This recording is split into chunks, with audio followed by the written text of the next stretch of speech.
자, 60페이지입니다. 60페이지 경계. 자, 양가로 1번 의, 동그라미 1번 경계란하고 의가 나왔죠. 경계란 필지별로 경계점 간을 직선으로 연결해. 직선이 제일 중요한 단어입니다. 직선으로 연결하여 지적 공부에 등록한 선. 그걸 경계라고 합니다. 경계. 자, 토지가 있으면 그 토지 모양이 그림으로 표현된 거, 그게 경계라고 하는 거예요. 경계. 예. 경계. 자, 토지가 이런 모양의 토지가 있다. 그러면 이 토지를 측량하기 위해서 기계를 갖다 놓고 이 토지가 쭉 이어져 가다가 꺾어지는 점, 이 점을 경계점이라고 부릅니다. 이 경계점의 위치 거리 각도를 측량을 하는 거야. 측량을 해놓고 나중에 도면에 옮겨 놓으면 이 경계점 네 점을 이렇게 찍어 놓고서는 어떻게 한다? 경계점 간을 무슨 선? 직선으로 쭉쭉 연결만 해버리면 토지 모양이 그대로 등록되더라라는 거야. 그래서 경계는 경계점 간을 무슨 선? 직선으로 연결합니다. 직선. 그런데 만약에 이 토지의 한 면이 완만이지만 곡선을 이루더라. 곡선을 이렇게 곡선을 이루더라. 자, 이렇게 되어 있는 경우는 이 곡선을 이루는 부분을 다 무시하고 직선으로 연결할 수는 없겠죠. 그래서 이때는 이 곡선 간에서 임의의 점을 많이 잡아요. 그래 놓고 그 점을 이렇게 다 찍어 놓고서는 어떻게 한다? 그 점을 다시 직선으로 이렇게 연결을 해버립니다. 그러면 실제 토지 모양과 약간의 왜곡을 가질 수밖에는 없겠죠. 그러나 약간의 왜곡이 있더라도 우리는 원래 형태 그대로 연결하는 게 아니고 직선으로 연결을 해버려요. 결국 원래 형태 그대로 한다면 저 곡선의 각도가 일정하다, 조금씩 달라진다. 좀 달라지겠죠. 그걸 다 측량하기 위해서는 엄청난 비용과 시간이 필요할 거예요. 그러나 우리나라는 돈 많다, 어중간하기 때문에 그걸 정확히 나타내는 것보다는 왜곡을 최소한으로 할 수 있는 직선으로만 나타내 버립니다. 그래야 비용과 시간을 줄일 수 있겠죠. 그래서 우리는 경계점 간을 직선으로 연결하더라. 그 정도. 그 다음 밑에 구별 개념이니 뭐 기능이니 위치 표시니 하는 건 한번 읽어보시면 되고, 자, 오른쪽 61페이지 2번 원칙 하고 나왔습니다. 원칙. 자, 양거로 1번 경계는 국가가 정한다. 경계 국정주의입니다. 이건 별거 없죠. 우리 지적의 기본 이념할 때 지적 국정주의라는 거 배웠죠. 자, 토지 표시 저 6가지는 모두 누가 정한다? 국가가 정한다. 그럼 경계도 토지 표시니까 당연히 누가 정한다? 국가가 정한다. 지적 국정주의에 포함되어 있는 개념이라고 생각하시면 되겠죠. 자, 중요한 것은 양가로 2번 경계 직선주의입니다. 경계는 경계점 간을 무슨 선으로? 직선으로. 그래서 경계 직선주의하고 나왔는데 그 경계 직선주의 옆에 경계 실형주의 X, 경계 실형주의는 X 하고 적으시면 돼요. 직선주의 옆에. 자, 만약에 이런 식으로 문제가 나왔다. 우리나라는 경계를 등록할 때 경계점 간을 실제 형태대로 연결하여 등록한다. 이렇게 나오면 들립니다. 그게 실제 형태, 실형주의라고 하는 거야. 우리는 실제 형태와 약간의 왜곡이 있더라도 무슨 선으로? 직선으로만 연결합니다. 직선. 그래서 경계 직선주의 중요하고, 그 다음 3번 경계 불가분 원칙이라고 했는데, 자, 여기 도면입니다. 왼쪽 토지가 있고 오른쪽 토지가 이렇게 있어요. 그러면 왼쪽 토지와 오른쪽 토지 경계가 있는데 이 중간에 있는 이 경계는 왼쪽 토지 경계와 오른쪽 토지 경계 두 개를 붙여 놓은 게 아니에요. 경계 하나를 왼쪽 오른쪽 토지가 같이 쓰는 겁니다. 하나의 경계를. 그래서 경계는 하나밖에 없기 때문에 나누어서 두 개로 쪼갤 수 있다, 없다? 없다. 그게 경계 불가분이라고. 불가분. 나누지 못한다. 그 다음에 양가로 5번 경계 부동성. 부동. 움직이지 못한다. 한 번 정해진 경계는 경계를 움직일 수 있는 토지 이동의 특별한 사유가 없는 한 마음대로 움직이지 못한다. 만약에 경계를 마음대로 움직일 수 있다면 우리는 외출도 못한다. 왜? 외출하고 갔다 오면 옆집 토지 소유자가 담을 내 쪽으로 막 밀어놨을 거야. 맞죠? 그럼 나도 외출 안 하고 있다가 저 사람들 잠들었다, 우리 집 다 나가서 또 밀어본다. 그죠? 그래서 경계는 마음대로 움직이면 된다, 안 된다? 안 된다. 경계는 움직일 수 있는 특별한 사유 없이는 마음대로 못 움직인다. 그게 경계 부동성이야. 별거 없죠?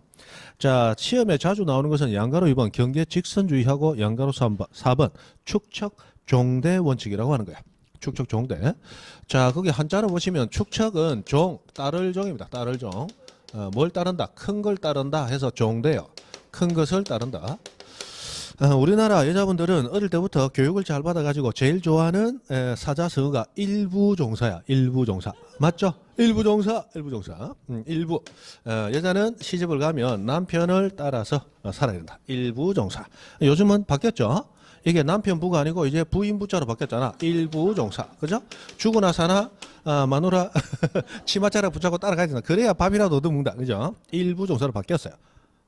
맞죠? 맞아요. 저도 옛날에 장가기 전에는 아주 원대한 꿈을 가졌어요. 내가 다른 건 못해도 수신제가 해가지고 앞으로 가소를 거느리고 가장으로서 의무를 다하면서 존중을 받으면서 살리라. 그렇게 살 줄 알았어요. 그런데 요즘 집에 들어가 보면 느끼죠? 집안에 안방마님 계시고 도련님 2분 계시고 그리고 머슴이 하나 있더라는 거예요. 맞죠? 대감마님이 없어. 나는 대감마님 될 줄 알았는데 안방마님과 도련님 2분 계시고 공주도 모시고 살고 싶은데 공주는 불행하게도 그죠? 내 친구가 와서 그러더라고. 딸내미 둘이 놓으면 다이아 메달이고 아들 딸 하나씩 놓으면 금메달감이고 아들만 둘이 있다 목메달이다. 목메달. 저는 목에다가 메달을 달고 있어요. 그죠? 근데 마님은 안방마님만 있고 대감마님은 없어. 뭐 있다? 마당새하고 돌새 역할을 하는 하나의 머슴이 있더란 말이에요. 그죠? 참 일부죠. 자, 그것처럼 종 따른다요. 큰 걸 따른다. 자, 그러면 우리 연산동만 하더라도 연산동 전체에 두면은 예를 들어 뭐 600분의 1이나 1000분의 1이 있더라. 그러면 대부분 600분의 1로 돼 있다 가정을 합니다. 그런데 연산동에서도 저기 산 쪽으로 올라가니까 산 쪽에는 땅 가격이 갑자기 급속하게 낮아지죠. 그래서 그쪽에는 예를 들어서 1200분의 1에 있더라. 여기는 600분의 1인데. 자, 그러면 여기 있는 토지하고 여기 있는 토지는 이건 한 필지일까요? 2필지일까요? 이거 2필지입니다. 자, 우리 예전에 한 필지가 되기 위한 요건으로 찌찌찌 소축등 하는 거 외우라고 그랬죠. 그 축이 뭐예요? 축척이 동일한 도면에 있어야 한 필지가 될 수 있다는 거예요. 그러면 왼쪽은 600분의 1, 오른쪽은 1200분의 1이므로 축척이 다른 도면이죠. 여기 각각 등록된 토지는 한 필지로 만들지 못합니다. 당연히 2필지예요. 그렇다면 자, 왼쪽 토지의 경계 중에 가운데 있는 이 경계하고 오른쪽 토지의 왼쪽 경계, 이 파란색으로 된 이 경계는 하나의 경계를 왼쪽 토지와 오른쪽 토지가 같이 쓰고 있죠. 그랬을 때 이 경계는 600분의 1 도면에 의할 거냐 1200분의 1 도면에 의할 거냐 이런 얘기야. 자, 실제로 이 토지는 지금 눈으로 보이는 이 토지보다 훨씬 큽니다. 1200분의 1로 확 줄였으니까 이런 모양으로 나온 거예요. 맞죠? 이 600분의 1은 1200분의 1에 들어갔다면 이렇게밖에 안 나왔을 거야. 그런데 여기 있으니까 이렇게 크게 나온 거예요.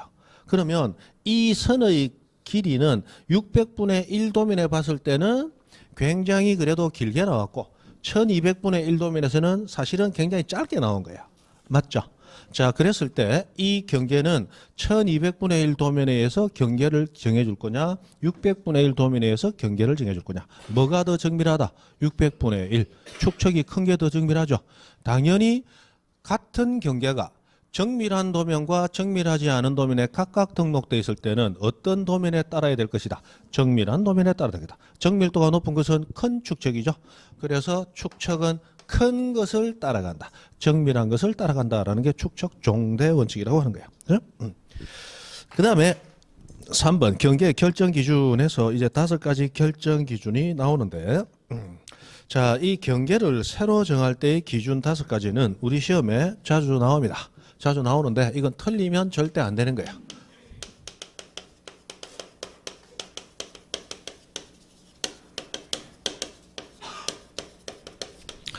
자, 이 경계 5가지 기준이기 때문에 문제 내기 참 좋습니다. 다음 중 잘못된 것은 해놓고 그 중에 하나만 살짝 바꿔버리면 되죠. 자주 나옵니다. 자주 냈기 때문에 요즘은 다 준비하고 와요. 그래서 틀리지 않는다라는 걸 출제하는 사람도 알아요. 아는데도 막 내줍니다. 뭐 알아? 빵점 맞지 마라. 그죠? 지적법 같이 이리 쉬운 법도 공부 안 하고 온 사람은 빵점 맞을 수 있거든.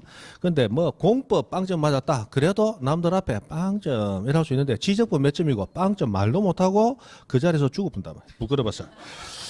그래서 지적법 빵점 맞으면 이 자살을 하기 때문에 자살 방지용으로 던져주는 문제. 자살 방지용으로? 자, 자살 방지용 문제를 틀렸다. 그러면 자살해야 된다 그랬어요. 그죠? 자살 방지용까지 틀렸다. 자살해야 되는 거예요. 자, 그러면 경사가 없이 평탄한 토지가 있습니다. 이 평탄한 토지가 있을 때는 그 평탄한 토지에서 아무데나 경계를 정하면 다음에 경계를 못 찾겠죠. 그래서 그 평탄한 토지 위에 어떤 오래된 담장이나 뚝 같은 거나 또는 오래된 나무나 뭐든지 어떤 구조물이 있을 때는 그 구조물의 정중앙을 새로운 경계로 정해라. 그러면 다음에 쉽게 경계를 식별할 수 있다라는 거예요. 그 다음에 두 번째, 경사가 있더라. 자, 토지가 이렇게 굽어져 있는 경사가 있는 높낮이가 있는 토지입니다. 이때도 아무데나 정하면 경계를 찾기 어려울 거예요. 그래서 쭉 이어져 가다가 꺾어지는 이선이라든지 또는 꺾어져 내려가다가 평탄해지는 이선, 두 점 중에 하나를 새로운 경계로 하면 쉽게 찾을 수 있겠죠. 이때는 경사면의 하단부를 새로운 경계로 하라. 이렇게 정해놓고 있어요.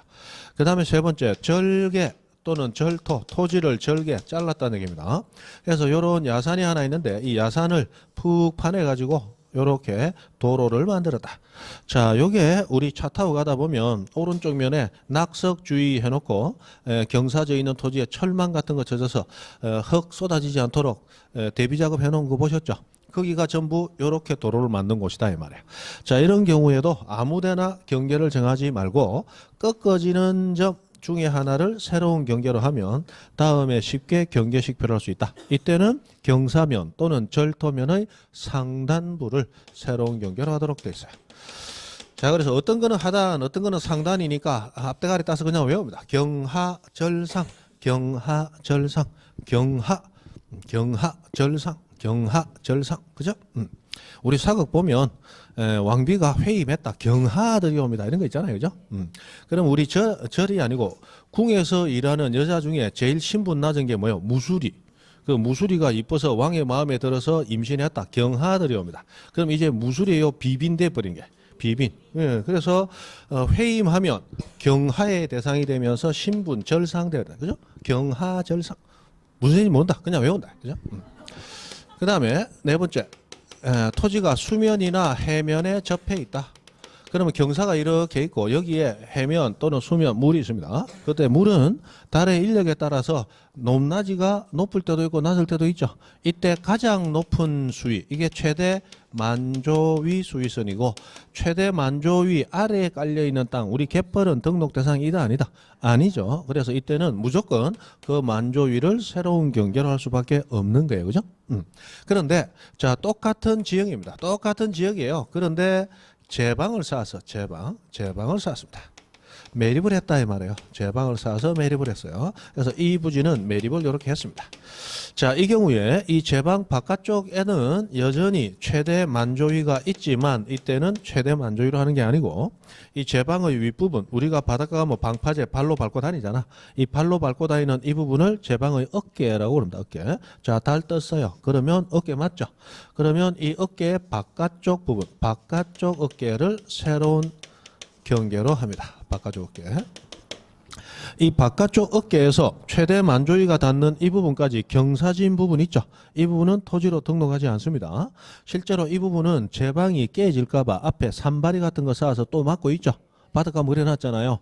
그런데 실제로 우리 바다에서 물 주변에서 사고가 제일 많이 발생하는 곳이 바로 그 산발이 있는 부분입니다. 그래서 사망 사고도 엄청나게 많고 우리 부산에도 이 산발이 사고 나서 해운대 송도 해가지고 쭉 가면서 해마다 사망 사고 몇 건씩 발생합니다. 제가 이 해운대하고 광안리에서 예전에 낚시하다가 119 불러서 두 분이나 구해줬어. 낚시하다가 한 번은 저녁 1시쯤, 한 번은 새벽 한 5시쯤. 낚시할 때는 남들 없을 때 가야 낚시가 좀 되거든. 밤늦게 가고 혼자서 이러고 있다가 내일 새벽에 뱅어 잡으러 한번 볼까 싶어서 한번 갔는데 새벽에 막 풍랑주의보에서 파도가 셌어요. 그래서 저 같은 경우는 어릴 때부터 바다에 있었기 때문에 파도 무서운 줄 알거든. 던져놓고 파도 쳐다보고 쬐안 보고 파도 보고 쬐안 보고 파도 큰 거 온다 하면 달라는가 위로. 그죠? 그러다 다시 내려가서 가면 요래 하고 새벽 그래 하는 거예요. 뒤에서 이제 한복 입은 어떤 아주머니께서 새벽에 어디에서 거기서 이제 술을 조금 드셨는 모양. 그리고 이제 나오니까 아무도 없는 바다에 파도가 치는데 혼자 낚시하고 있으니까 막 그거 구경 삼아 뒤에 앉으셨던 모양이라. 그때 이제 젊을 때인데 그래 낚시하다가 앉으시는 거 보니 좀 불안하단 말이야. 한복 입고 그 우리 산발이가 둥글잖아. 그죠? 하다가 이상 기분이 이상해서 자꾸 쳐다보면서 요래 하고 있는데 한번 쓱 쳐다보는데 아주머니 자리를 옮기시더라고. 요래 있다가 약간 이제 내려가니까 그걸 다시 올리려고 이래 했겠지. 그리고 찌 한번 쳐다보고 쓱 하는데 실루엣이 샥 빠져버리는 거예요. 쫓아가니까 바로 옆에 갔을 때 들립니다. 사람 살려. 거기 우물하고 똑같아요. 소리 질러도 외부로 퍼진다 안 퍼진다? 안 퍼져. 바로 옆에 가야 들립니다. 제가 못 봤으면 그대로 저체온 쪽으로 이제 돌아가셨겠지. 그 높은 데서 빠지면 밑에까지 깊이가 제법 한 3m 이상 떨어져요. 떨어지면서 막 산발이 튀어나가시니까 부딪히면서 막 뼈가 부러지고 깨지는 거예요. 그래서 앉아 있으면 체온 빠지면서 저체온 쪽으로 다 죽어버린다고. 그래서 내려가면 같이 못 올라오잖아. 또 그러니까 손잡을 데가 없거든. 119 부른단 말이야. 그래 119 부르니까 막 밑에서는 아프니까 막 아파 살려주세요 하는데 지금 119 불렀으니까 곧 올 테니까 걱정 말고 조금 기다리세요. 조금 내려가더라도 걱정하지 말고 그 자리만 가만히 있으세요. 얘기를 하면서 119 불러왔어요. 한 15분쯤 있다 전화 왔더라고. 병원 왔는데 생명에는 지장이 없습니다. 혹시 피해자 그 다친 분이 연락하신 분 전화번호 가르쳐 달라 할 수도 있으니까 전화번호 가르쳐 드릴까요? 아니요, 안 다치고 안 돌아가시면 됐습니다. 그렇게 두 분 구해줬어. 거기가 어디다? 여기다 여기 산발이 여기 되어 있어요. 그래서 여기는 토지에 편입을 시키면 안 됩니다. 사람 사망수가 많아. 언젠가 여기에 토지로 편입시키는 법 개정이 있었다 하면 여러분은 대한민국이 인구 조절 정책에 나섰구나 이렇게 생각하시면 돼. 여기는 토지로 편입시키면 안 돼. 그래서 바깥쪽 어깨를 세우는 게. 그럼 다시 자 경사가 없다 구조물 정중앙, 경사가 있다 경하 하단부, 절토 절개 나왔다 절상 상단부, 해면 수면 나왔다 최대 만조위, 제방 나왔다 바깥쪽 어깨. 그죠? 별거 없잖아. 그대로 하시면 돼요. 그리고 요 1번, 2번, 3번 요 경우는 이 바다가 접해 있는 경우는 개인이 소유권을 따로 가지고 하는 게 아니라 제방사에서 매립하고 바다가 접혔으니까. 그런데 여기 있는 이 구조물 등이 이미 소유권이 정확히 정해져 있을 때는 소유권 무시하고 이렇게 정해야 된다. 소유권대로 정해져야 된다. 소유권대로 해줘야 되겠죠. 그래서 이때는 소유권에 의해서 경계를 결정하는 거다. 자, 그래서 63페이지 중간에 양괄호 2번 한번 봅니다. 그 그림 바로 밑에 양괄호 2번. 소유권에 의해 지상경계 결정. 지상경계의 구획을 형성하는 구조물 등의 소유자가 다른 경우에는 위 양괄호 1의 동그라미 1, 2, 3의 규정에도 불구하고 이 동그라미 1, 2, 3이 여기 나오는 1번, 2번, 3번이에요. 요 1번, 2번, 3번의 규정에도 불구하고 무엇에 따라 소유권에 따라 지상경계를 결정해줘라. 소유권 무시하면 안 된다 이 말이죠. 됐습니다. 그 다음에 나머지 얘기들은 지나가시고 실제로 우리가 나중에 꼭 한번 해야 될 것이 64페이지 양가로 4번인데 양가로 4번은 다음 과정에서 한번 보시죠. 자, 그리고 나머지는 그냥 심심할 때 읽어보시고. 자, 64페이지 4번 지상경계점 등록부라고 하는 게 나왔습니다. 지상경계점 등록부. 자, 지상경계점 등록부에서는 몇 가지 사항이 나오는데 여기는 해야 될 게 두 가지밖에 없습니다. 자, 지상경계점 등록부는 누가 작성 관리하는가? 거기 보면 누가 작성 관리한다? 소관청이, 지적소관청이 작성 관리합니다. 그리고 여기에는 무엇이 등록되는가? 등록상. 자, 나왔는데 첫 번째 소재와 지번. 자, 모든 장부에 토지 소재 지번이 빠지는 건 없습니다. 이건 무조건 다 들어갑니다. 소재 지번이 없다면 그러면 그 정보는 공시할 수가 없어요. 자, 토지는 면적이 100제곱미터입니다. 어디 있는 토지입니까? 그건 나도 모르지요. 그거 공개가 안 되는 거야. 그래서 반드시 소재 지번은 모든 장부에 무조건 들어가는 거니까 이거는 기본으로 들어가는 거다. 그 다음에 두 번째, 지상에 있는 경계점을 새로 정했을 때 그 경계점에 대한 정보를 등록시켜 놓는 장부예요. 그래서 경계점에 대한 정보를 등록하는데 그게 네 가지 정보가 있어요. 사위좌표 해서 자, 경계점 사진으로 찍어놓은 파일, 그 다음에 경계점 위치를 설명하는 도면, 위치 설명도, 그 다음에 경계점의 위치를 좌표로 읽어놓은 거, 이 좌표는 우리나라 모든 토지 있다, 일부 토지만 있다. 좌표는 일부 토지만 있다 했잖아요. 좌표는 있는 경우만 등록하면 됩니다. 그래서 이 경계점 사위좌표 하는 네 가지 중에서 좌표는 있을 때만 등록, 없으면 등록하지 않아도 상관없어요. 그 다음에 경계점마다 표지, 이 표지 말뚝을 박아서 설치하는 게 있습니다. 경계점 표지 종류하고 경계점의 위치가 어떻게 되느냐, 요거 등록하도록 돼 있어요. 그리고 마지막 세 번째, 자, 공부상 등록된 지목하고 그 다음에 실제 토지 이용되는 지목하고 공부사항 지목, 실제 이용 지목 해서 요게 등록됩니다. 자, 해서 지상경계점 등록부는 소관청이 관리하는데, 자, 무엇이 등록되느냐? 소재 지번은 당연 들어가니까 소재 지번하고 경계점 사위좌표, 경계점 사위좌표, 사위좌표가 외웁니다. 사위좌표 그리고 공실, 공부상 지목과 실제 토지 이용 지목, 실제 이용 지목 해서 지목이 등록된 것과 실제하고 차이가 어떻게 있는가 없는가 알 수 있도록 그걸 등록하는 게 지상경계점 등록부예요.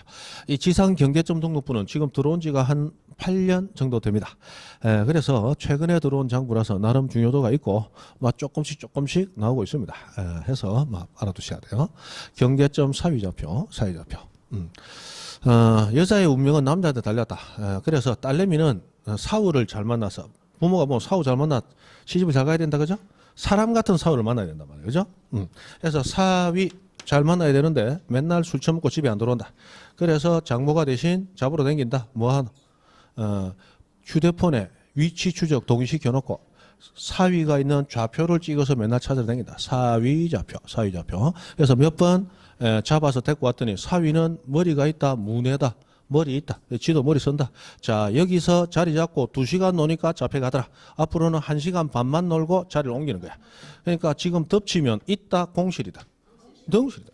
사위 좌표 잡아서 잡으러 갔더니 이미 공실이야. 무슨 얘기인데 몰라 외우는 거야. 그죠? 사위좌표 공실. 일단 외운다. 뭐든지 대가리 따든 뭐 꼬리를 따든 어떻게 해서 말을 만들고 말 만들어서 안 되면 상황을 만들고 이미지화해서 외우는 게 제일 오래 갑니다. 경계점 사위좌표 공실 들었다 외운다. 그죠? 됐습니다. 그 다음에 69페이지 지적 공부로 갑니다. 지적 공부.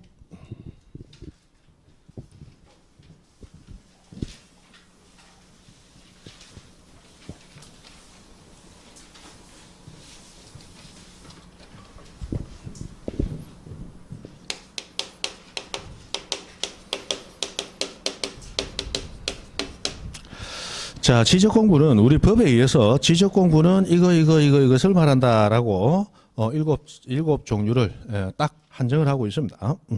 자, 그래서 이 지적 공부를 해야 되는데 지적 공부는 그 7종의 이름과 함께 각각 무엇이 등록되는가, 등록되는 사항 정확히 아느냐 모르냐 그거 하고 어떻게 보관되고 관리되고 공개되느냐 라는 거, 그것이 계속 돌아가면서 시험에 나옵니다. 그래서 지적 공부 있는 그대로 외우시면 돼요. 지적법은 응용되는 것도 없고 있는 그대로 외우고 나중에 외운 것과 다르게 나온 게 있으면 그게 틀린 거예요.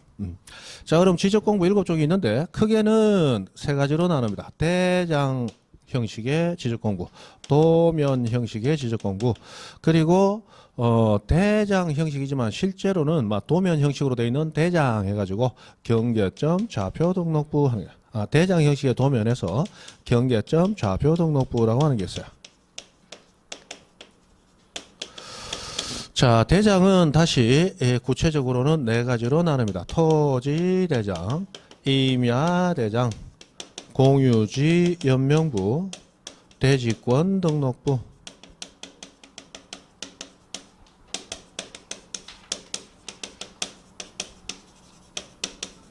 그리고 도면은 지적도와 임야도,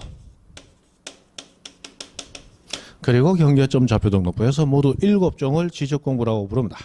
앞으로 우리가 배우는 장부 중에는 이 7가지가 아닌 장부들도 있어요. 부동산 종합공부다, 조금 전에 배웠던 지상 경계점 등록부다, 지번 책임표다, 일람도다, 결번대장이다, 이런 것들 나오는데 그런 것들은 우리가 배우긴 해도 지적 공부는 아닙니다. 해서 예전에 나왔던 문제 중에 이런 게 있어요. 결번대장은 지적 공부로서 하고 툭 지나갑니다. 맞다, 틀렸다. 지적 공부는 이 7가지만을 지적 공부라고 부릅니다. 자, 그 중에 대장은 토지에 대한 정보를 글자로서 이렇게 기재하면서 정보를 나타내주는 장부고, 도면은 그림으로 정보를 나타내줍니다. 맞죠? 그리고 경계점 좌표 등록부는 이 경계하고 똑같은 토지의 생긴 모양을 숫자로 글자로 나타냈기 때문에 형식은 대장이고 실질은 도면이다 해서 대장 형식의 도면이다 이런 얘기를 하는데 그것까지는 아실 필요 없고 7가지가 있습니다. 자, 여기에 뭐가 등록되는가 우선 아셔야 되는데 그 등록되는 걸 알기 전에 자, 토지 대장과 임야 대장 가장 대표적인 지적 공부입니다. 우리가 제일 잘 아는 게 토지 대장, 임야 대장이에요. 이 대장에는 토지 표시만 등록되는 게 아니고 소유자가 누구인지도 등록이 됩니다. 소유자가 누구인지. 그러면 소유자가 누구인지 등록되는데 토지대장과 임야대장은 토지 표시와 함께 소유자를 등록하되 소유자를 한 사람만 등록하도록 양식이 만들어져 있어요. 소유자를 몇 사람? 한 사람만 등록하도록. 근데 토지는 하나라도 소유자는 여러 사람이 공동 소유하는 토지가 있을 수 있죠. 그럼 공동 소유하는 토지의 경우는 소유자 이름을 별도로 적어 놓는 장부가 필요하다. 그래서 토지대장, 임야대장은 당연히 우리나라 모든 토지에 대해서 만들어져 있고 이 중에서 소유자가 여러 명인 토지, 공동 소유하는 토지, 줄여서 공유지의 경우는 소유자 이름을 연이어서 이름 기록해 놓은 장부, 연명부라는 장부가 별도로 만들어집니다. 그럼 공유지 연명부는 소유자가 최소한 두 사람 이상인 토지에 대해서만 만들어지는 장부다, 그죠? 그런데 자, 우리 건물을 소유하고 있으면 그 건물 밑에 깔린 땅도 내가 소유하든지 빌렸든지 땅을 사용할 수 있는 권리가 있어야 그 땅 위에 내 건물을 가지고 있을 수 있죠. 그래서 땅에 대해서 가지는 권리, 이것을 토지에 대한 권리, 그걸 뭐라고 부르냐? 우리 집이 지어져 있으면 밑에 깔려 있는 토지의 지목은 대죠. 그래서 보통 대지 사용권이라고 부릅니다. 대지 사용권. 그러면 내 땅 내가 쓰는데 뭐 하면 대지 사용권이 소유권이에요. 또는 내 땅은 아니지만 지상권, 전세권 등으로 빌렸다. 그럼 대지 사용권은 지상권, 전세권 같은 권리가 있을 수 있겠죠. 자, 이렇게 되는데 여러분 민법에서 배우셨죠? 건물과 토지는 같은 곳에 있더라도 별개의 부동산이다. 별개의 부동산이기 때문에 건물 따로 토지 따로 얼마든지 거래할 수 있다. 법률행위 자유단 말이에요. 맞죠? 그러나 우리 아파트 같은 건물 사시는 분들은 건물 따로 팔고 싶다 못 팝니다. 토지만 따로 팔고 싶다 못 팔아요. 팔 때는 건물과 토지를 반드시 같이 사고 팔도록 되어 있습니다. 왜냐하면 자, 내가 건물 지었다. 땅에 대한 권리 없다. 그러면 땅 소유자가 땅 돌려도 하더라. 건물 들고 나가 이러더라. 자, 건물은 동산이다 부동산이다. 부동산 못 움직이죠. 그럼 들고 나간다. 때려 부셔야 된다. 때려 부셔야 된다. 결국 철거의 대상이 돼요. 그래서 토지를 사용할 수 있는 권리가 있어야 건물을 그 토지 위에서 내가 언제나까지 원하는 대로 가지고 있을 수 있겠죠. 토지에 대한 권리가 없으면 철거해야 된단 말이에요. 그런데 철거를 하게 되면 건물 소유자였던 내만 손해보면 끝나요. 그런데 아파트 사는 분들이 자, 나는 건물은 권리 가지고 있는데 토지에 대한 권리가 없어. 야매로 싹 숨어다니다가 들켰어. 그럼 토지 소유자들이 나와서 얘기합니다. 토지 돌려줘. 건물 들고 나가. 들고 나갑니까? 때려 부셔야 됩니까? 때려 부셔야 됩니다. 그러면 아파트는 때려 부시면 중간에 이가 확 나와가지고 잘못하면 자빠져진단 말이에요. 그럼 나만 손해보여? 남아있는 사람들 전부 손해봐요. 전부 손해봐요. 그래서 아파트 같은 경우는 무조건 건물 소유자가 땅에 대한 권리를 가져야 된다. 해서 건물과 토지를 따로 분리해서 처분 못하도록 막아버려요. 건물과 토지를 항상 같이 사고 같이 팔아야 됩니다. 저당권 설정해도 같이 설정해서 돈을 빌려요. 하나만 설정 못합니다.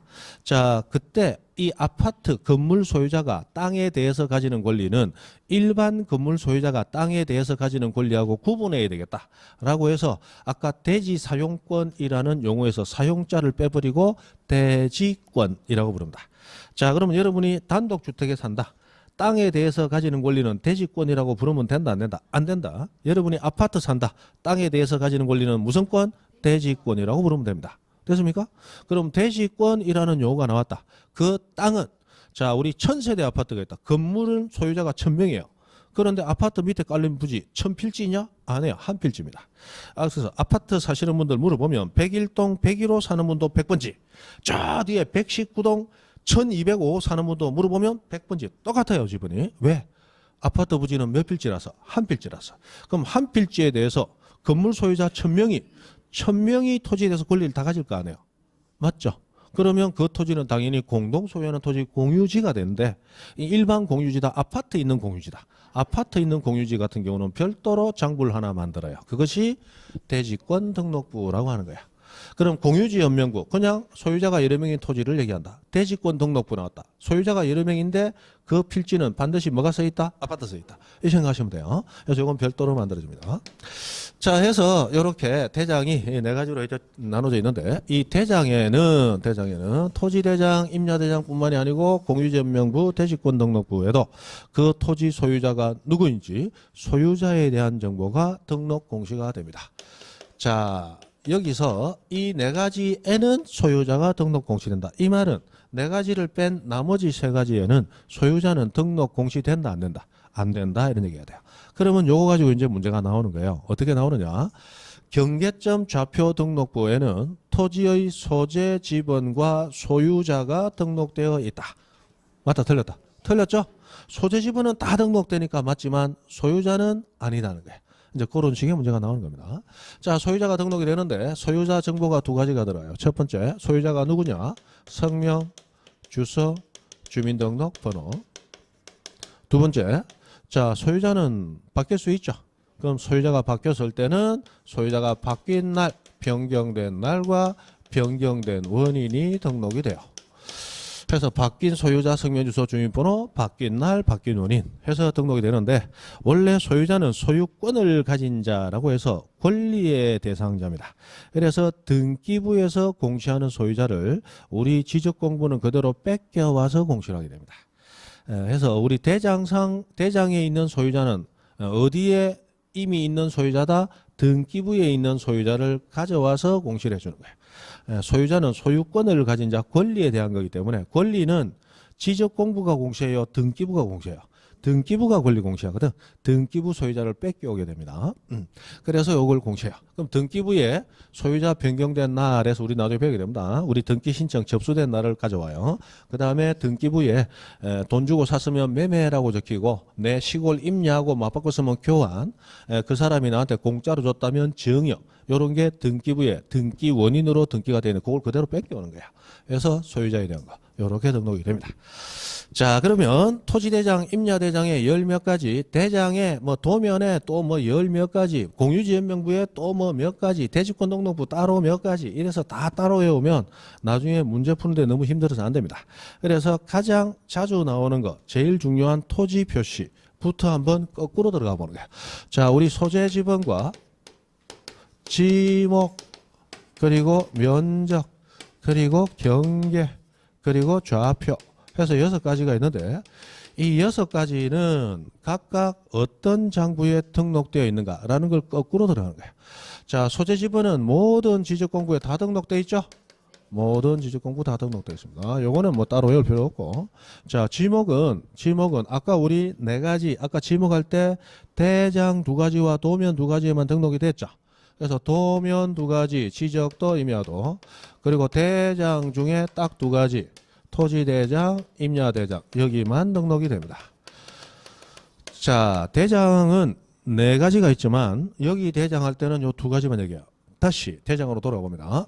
자, 우리나라에 대장이 지금 4가지가 있어요. 그런데 우리 지적법 시행되는 당초에는 토지대장, 임야대장만이 대장이었어요.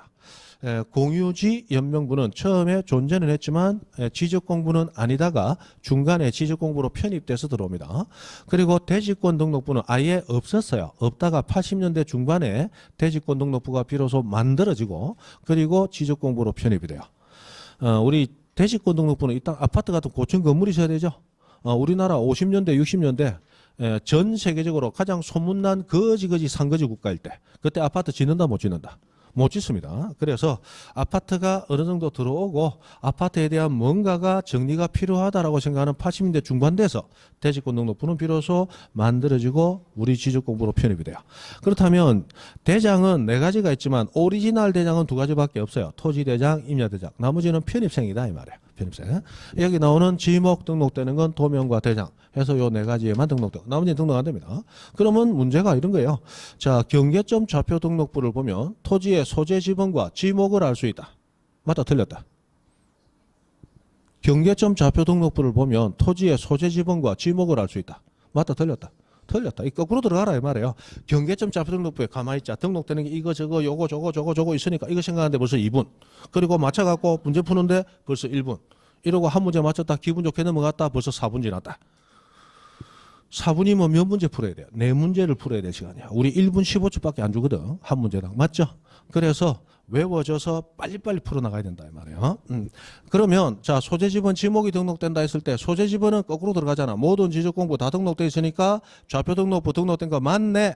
근데 지목은 여기만 등록된다. 그죠? 요거 알고 저기는 등록되는 거 아니네. 이러고 가야 된다. 그래서 지목할 때 지목 나오면 항상 지목에 목을 따서 목하고 외우고 목도장하고 들었다 이런 거야. 그럼 지목이라는 요가 나오면 목도장 바로 떠올라야 돼. 목도장. 그러면 경계점 좌표 등록부에 지목 등록돼 있다. 지목 나와서 지목 목도장. 지목은 목도 도면 2개 장 대장 2개에만 등록되니까 좌표 등록부는 등록되는 거 아니네. 틀렸네. 이렇게 해야 된다. 무슨 얘기 이해되세요? 다시 공유지 연명부에는 토지 소유자와 함께 소재지번 지목을 알 수 있다.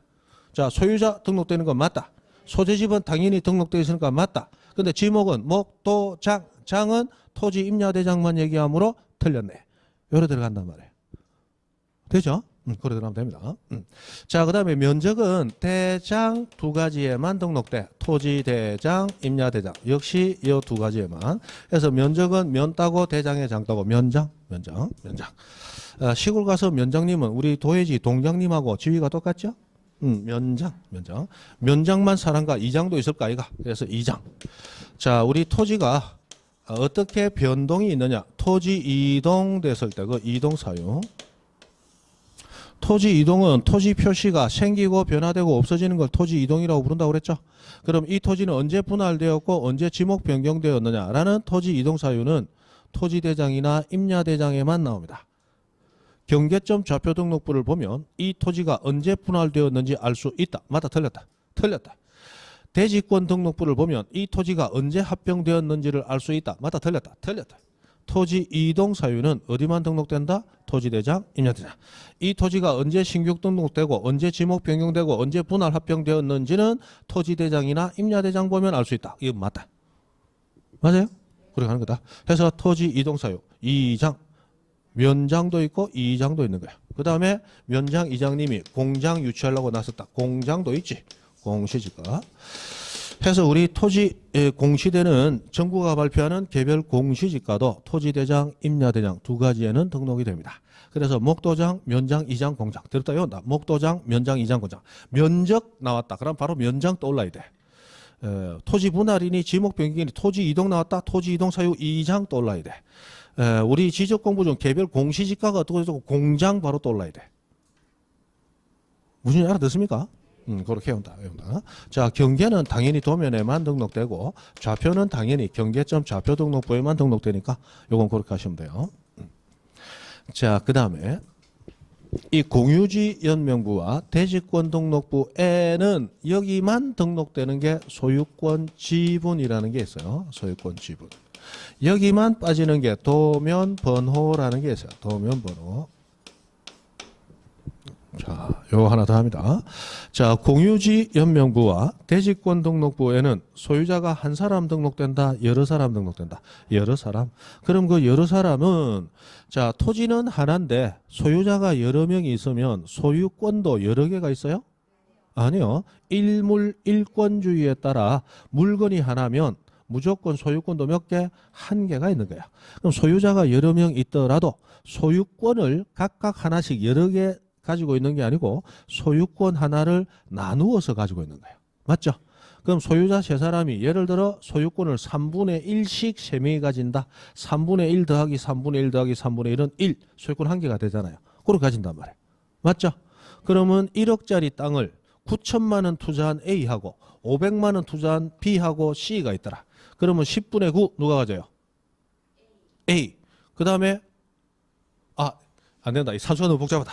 다시 A가 8천만 원 내고 B 1천만 원 내고 C 2천만 원 냈어요. 그러면 그 토지 소유권 A가 10분의 8, B가 10분의 1, C도 10분의 1. 요래 가져간다 이 말이에요. 맞죠? 그러면 전부 합치면 1이 되잖아. 그래서 일물 일권이라서 물건이 하나면 소유권은 언제나 몇 개? 한 개. 소유자가 여러 명이라면 그 한 개를 나눠서 가지고 있는 거야. 비율로. 그때 여러 명의 소유자가 등록되는 장부 2개밖에 없죠? 그러니까 소유자별로 지분이 얼마냐 등록되는 것도 이 두 개밖에 없다. 공대, 공유지연명부, 대지권. 공대 가야 소유권 지분이 나온다. 그리고 그 공대는 거꾸로 도면번호는 등록이 안 된다. 자, 우리 연산동은 굉장히 넓습니다. 연산동 전체를 나타내는 도면은 수십 장이 있다고 그랬어요. 맞죠? 그러면 연산동 중에 우리가 앉아있는 이 토지는 그 수십 장 도면 중에 몇 번째 도면에 등록이 되어 있을 것이냐. 그럼 우리가 대장을 딱 볼 때, 면적도 적당하고, 지목도 내가 찾는 거 맞고, 그런데 이제 뭐 알고 싶다? 토지 모양과 위치를 알고 싶다. 그 모양과 위치를 알려면 뭐 봐야 돼요? 도면. 그런데 도면이 수십 장이 있으니까 몇 번째 도면 봐야 되느냐? 그것이 도면마다 번호를 붙여놓고 대장에 등록이 되어 있는 거야. 자, 여기 깔린 이 토지는 연산동에 있는 도면 중 15호 도면을 보세요. 이런 식으로 대장에는 도면 번호가 등록이 됩니다. 도면 쉽게 찾아볼 수 있도록. 그런데 공대, 공유지연명부와 대지권 등록부는 도면 번호 등록된다 안 된다? 안 된다. 왜요? 여기 등록된 토지는 여기만 등록돼요. 이미 여기도 등록돼 있어요. 이미 여기도 등록돼 있어. 이 대장과 저 대장은 대한민국 모든 토지 대상으로 다 만들어져 있잖아요. 그중에 소유자가 많은 토지만 별도로 이게 만들어져 있는 거예요. 그럼 여기에 도면 번호가 이미 등록돼 있으니까 여기에 이중으로 등록할 필요는 없다라고 해서 도면 번호는 여기는 빠지는 거야. 그리고 지적도 임야도는 도면이니까 당연히 도면마다 지번호 붙어 있겠죠. 그 번호를 도면 번호로 쓴단 말이야. 그리고 경계점 좌표 등록부 했는데 이 좌표는 우리가 봐도 무슨 얘기인지 모릅니다. 자, 좌표 생각이 있어 잠깐 얘기를 드리죠. 자, 우리나라는 좌표를 만들 때 XY 좌표가 있으면 XY 꺼지고 제로하고 원점이 있어야 될 거 아니에요. 우리나라는 그 원점이 북위 38도, 경도 139도 여기서 제로가 정해지는 게 일반적입니다. 그리고 여기 어떤 토지를 읽어냈을 때 좌표라고 하는 것은 이선까지 위치를 읽어내는 거예요. 자, 좌표로 거리를 읽었을 때 그건 미터로 나타냅니다. 서울 부산 간 거리가 460km라고 보통 얘기하죠. 직선 거리는 뭐 그렇게 안 되겠지만 어쨌든 우리 남북으로 이렇게 하면 몇백 킬로미터가 나와. 그거는 몇십만 미터가 된단 말이에요. 그렇다면 자, 여기 우리 부산에 있는 어떤 토지를 읽었을 때 예를 들어 위에서부터 25만 미터 떨어져 있다. 그러면 이 25만은 그냥 25만이에요. 원점 좌측에 있으니까 마이너스 25만이에요. 마이너스 25만이다. 맞죠? 그리고 이것도 그냥 뭐 예를 들어 10만이면 그냥 10만이에요. 마이너스 10만이에요. 마이너스 10만이야. 그래서 이거를 없애기 위해서 좌표를 읽을 때는 인위적으로 아래 위로 이 종축은 우리 길잖아요. 50만 미터를 더해줘서 마이너스를 없애버립니다. 50만을 더해주면 그냥 25만이 되겠죠. 여기는 20만을 더해줘. 20만 더해주면 10만이 되겠죠. 맞죠? 그러면 이런 토지 있다. 이 토지 번호가 1번, 2번 붙어 있을 때 좌표는 어떻게 나오느냐? 뭐 1,31이 나오는 게 아니고 23만 7,589, 12만 3,755. 자, 2번 점은 23만 7,595, 12만 3,747. 이런 식으로 나옵니다. 자, 이런 식으로 나온 것도 정확하게 바로 읽은 거예요. 앞에는 50만 더했고 뒤에는 20만 더해서 교정이 되어 나온 숫자예요. 교정이 되어 나온 숫자야. 그러면 이 교정되어 나온 숫자 이걸 보고 와, 우리 토지 정확한 거 정밀한 거 있다며. 좌표라고 하는 거 있습니다. 그거 보이죠, 이소. 이랬더니 구청 공무원이 샥 웃으면서 보여주는 거야. 보라고.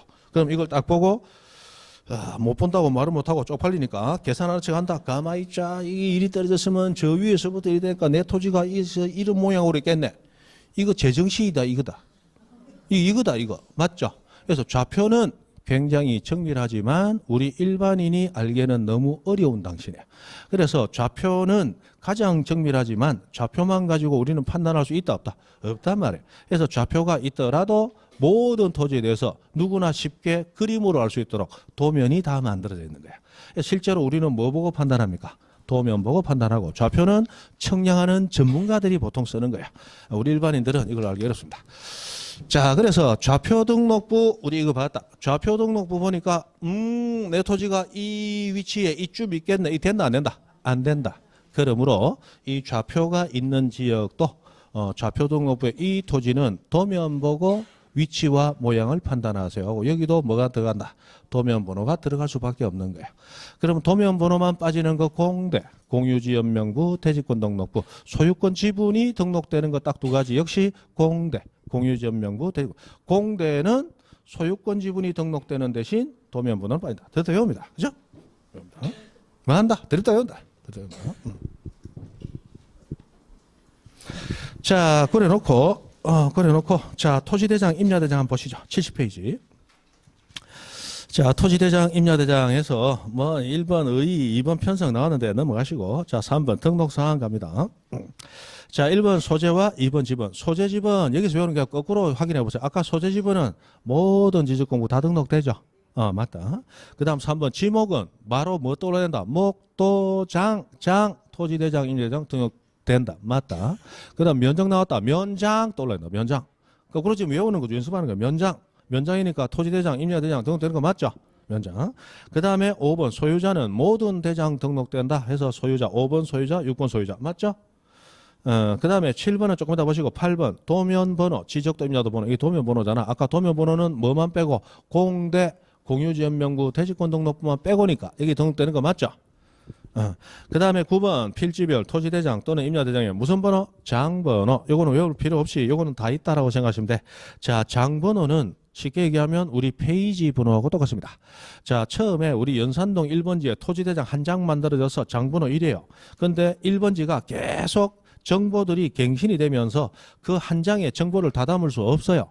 그러면 앞장 뒤에 한 장 더 덧붙여야 되겠죠? 그럼 두 번째 장의 장번호는 몇? 2하고 들어가는 거예요. 장번호는 여러 장으로 겹쳐질 수 있는 장부의 페이지 번호다. 장번호는 다 있다 생각하시면 돼. 외우는 게 아니고 장번호 다 있다. 뭐 됐다. 그 다음 10번 축척. 아까 축척하고 나왔는데 이 축척은 지금 조금 문제가 있지만 일단 외우세요. 자, 지목 목도장 했죠. 그럼 축척도 축도장하고 외우세요. 지목 목도장 축척 축도장 목도장 축도장 면장 이장 공장. 들었다 외운다. 목도장 축도장 면장 이장 공장. 눈만 가지고 끄덕끄덕 하지 말고 머리만 가지고 끄덕끄덕 입으로 해야 된다. 입으로. 목도장, 축도장, 면장, 이장, 공장. 목도장, 축도장, 면장, 이장, 공장. 그죠? 목도장, 축도장, 면장, 이장, 공장. 때려배운다. 사람이 제일 안 까먹는 게 머리로 외우는 게 아니에요. 머리로 외운 건 돌아서서 찬바람 한번 쐬면 후루룩 까먹는다. 그러나 우리 하는 말 있죠. 조디가 외운 건 죽을 때까지 안 까먹는다. 입이 외운 건 죽을 때까지 안 까먹는 거예요. 맞죠? 입이 외운 거 제일 좋습니다. 입으로 외운 거. 여러분 옛날에 그 노래 가사 같은 거 기억하는 거 머리로 상황 다 해서 하는 거예요? 아니야. 그냥 나도 모르게 따라 부르면서 입이 외우는 거야. 그죠? 소녀가 그러던 조용한 밤이었어요. 이 조용한 밤 상상하면서 외웠어? 안 외웠어. 그냥 듣고 입으로 따라 부르고 외운 거야. 너무나 조용해서. 맞죠? 그냥 입이 외운 거야. 입이 외운 거야. 저 푸른 초원에 그거 그냥 입이 외운 거야. 그죠? 초원 상상하고 외워서 안 해요. 따라 부르고 막 이러다 뭐 입이 외운 거야. 그거는 거의 죽을 때까지 안 까먹는다고. 머리가 외운 건 다 까먹어. 맞죠? 머리가 외운 건 다 까먹어요. 됐어요. 그래서 이런 거는 몇 가지 안 되니까 목도장, 축도장, 면장, 이장, 공장 입으로 계속 발음을 해서 외우세요. 그 다음에 11번 토지 이동사유인 거. 아까 면장 이장 할 때 이장이 토지 이동사유잖아. 그죠? 이장. 그 다음에 12번 토지 등급. 그 다음에 13번 개별 공시지가 하고 나오는데 자, 공시지가는 공장이다. 아까 배웠으니까 됐는데 자, 이 토지 등급이라는 거. 이게 중요해서 적은 게 아니에요. 중요해서 적은 게 아니고 설명하려고 적은 거예요. 개별 공시지가라고 하는 게 있는데 자, 우리나라는 1995년까지 과세 기준, 토지에 대해서 세금 부과할 때 세금 부과의 기준으로서 토지 등급이라는 걸 나눴었습니다. 토지 등급을 아주 세분해서 나눠놓고 등급에 따라 과세 기준을 다르게 한 거예요. 그래서 세금 부과할 때 토지 등급에 따라 부과를 했습니다. 그러다가 1996년부터는 토지 등급에서 뭐로 바꾸느냐? 개별 공시지가로 바꿉니다. 그래서 96년부터 공시지가가 생겼어요. 그리고 그 공시지가가 우리 대장에 지적공부에 등록되는 건 2002년도부터 등록이 됩니다. 어쨌든 이 토지 등급이라는 것은 과거의 과세 기준이었어요. 그런데 과거의 기준이었지만 여전히 우리 토지대장, 임야대장에는 이 토지 등급란이 남아서 내려오고 있습니다. 다만 새로운 내용은 기재된다 안 된다? 안 돼요. 95년의 등급을 마지막으로 토지 등급은 이제 죽은 거예요. 죽은 건데 유물처럼 대장에 남아만 있는 겁니다. 그리고 현재 등급을 대신해서 새로이 들어와서 계속 업데이트 되는 건 뭐다? 공시지가예요. 개별 공시지가. 그래서 두 개가 다 있지만 등급은 이미 죽은 거니까 의미가 굉장히 퇴색해 버렸고 진짜 중요한 건 공시지가예요. 그 정도. 해서 이런 것들이 등록이 됩니다. 자, 그 중에 7번에 토지고유번호라고 하는 게 있어요. 야, 요것만 하고 10분 쉬겠습니다. 토지고유번호. 자, 대한민국 토지는 3,800만 필지가 넘는 모든 토지는 그 토지마다 19자리 숫자로 되어 있는 번호가 다 부여되어 있습니다. 다 다른 번호예요. 19자리 숫자. 자, 이걸 토지 고유 번호라고 부릅니다. 예를 들어서 이렇게 부여돼서 19자리를 뭐 써보면 차례대로 자, 1, 2, 3, 4, 5, 6, 7, 8, 9, 10 10자리죠. 그리고 1, 2, 3, 4, 5, 6, 7, 8, 9 9자리죠. 그러면 19자리가 됩니다. 예를 들어 이런 번호가 있다. 번호는 다 다르게 돼요. 이때 이 번호 중에 앞 10자리는 토지의 소재, 행정구역을 나타내요. 행정구역. 해서 어떤 시도, 어떤 시군구, 어떤 읍면동, 어떤 리에 있느냐라고 하는 게 약속에 의해서 번호가 다 부여됩니다. 이 번호 우리 알 필요 없어요. 부산시 몇 번 알 필요 없다. 알 필요 없고 이거는 컴퓨터가 자동적으로 부여를 합니다. 그 다음에 뒤에 있는 8자리 이게 그 토지의 지번을 나타냅니다. 그래서 8자리가 지번이므로 4자리씩 나눠서 앞 4자리 본번, 뒤 4자리 부번 이렇게 돼요. 자, 그러면 19자리나 있지만 그중 18자리가 뭐예요? 주소를 나타냅니다. 소재 지번. 그래서 가진 정보는 정말 하잘 것 없습니다. 하잘 것 없어요. 자, 우리가 모르는 번호는 11번째 자리. 그죠? 우리 차범근 백넘버 11번째, 11번째. 자, 이 자리에 있는 숫자를 토지 대장번호 또는 대장번호 표시라고 부르고 대장번호 표시. 자, 여기에는 기본적으로 1 아니면 2 두 숫자 중에 하나만 옵니다. 다른 거는 0부터 9까지 다 다를 수 있어요. 11번째 자리 숫자만 1 또는 2가 옵니다. 자, 1하고 와 있다. 여기처럼 이 토지는 토지대장 등록되어 있다. 2라고 되어 있다. 임야대장 등록되어 있다. 라는 사항만 알려줍니다. 자, 그러면 1이라고 되어 있어요. 이 토지는 도면에서 찾을 때 무슨 도에서 찾아야 됩니까? 지적도.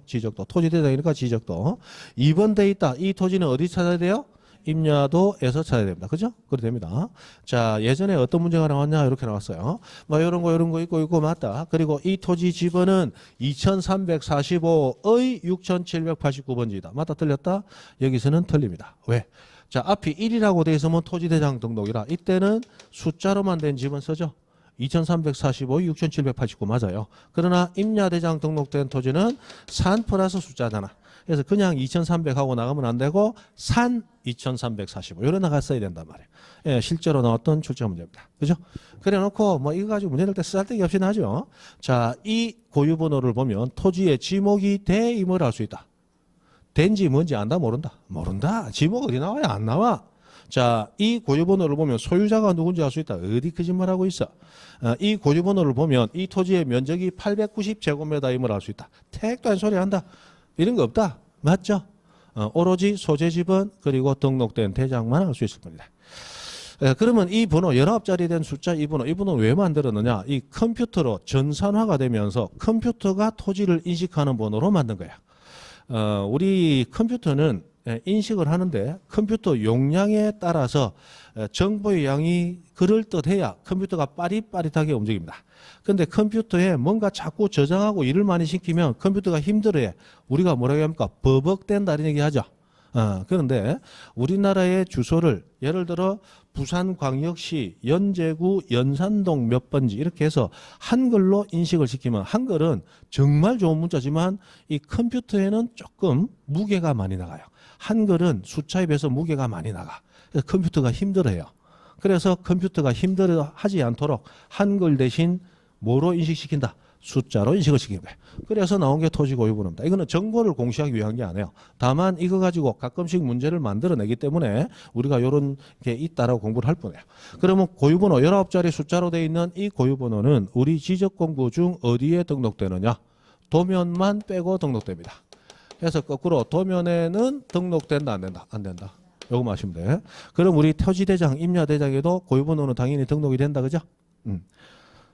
도면에 왜 등록 안 되겠어요? 적을 칸이 없다. 아까 지목 2글자도 못 적어서 도면에는 몇 글자 적었어요? 1글자. 그런데 이거 19자리 숫자 다 적을 칸이 있다 없다? 없다. 도면에는 당연히 빠집니다. 도면만 빼고 등록이 되는 거예요. 자, 그리고 73페이지 펴놓고 10분 쉽니다.